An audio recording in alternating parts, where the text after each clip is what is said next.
In 1949, Ingrid Bergman was the golden girl of Hollywood, the darling of America, the pure, radiant star who captivated audiences in Casablanca.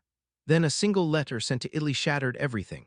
What unfolded after didn't just rattle the movie industry, it made her an outcast, banned from returning home, and condemned on the floor of the United States Senate.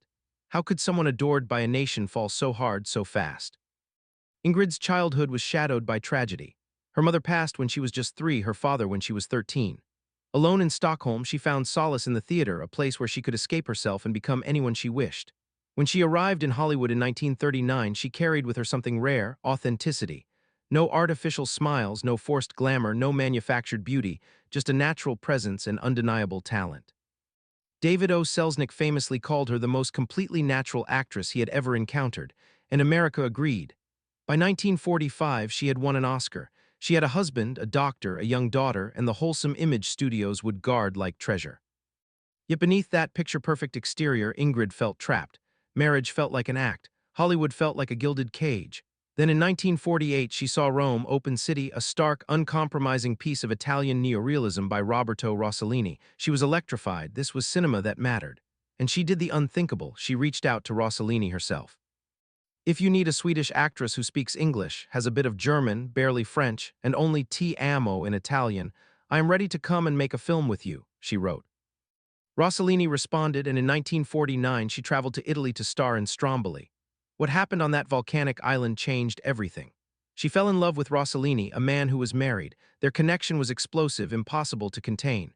Rumors began to swirl, and then the truth emerged. Ingrid was pregnant with his child. She was still married, he was still married, and the world was watching.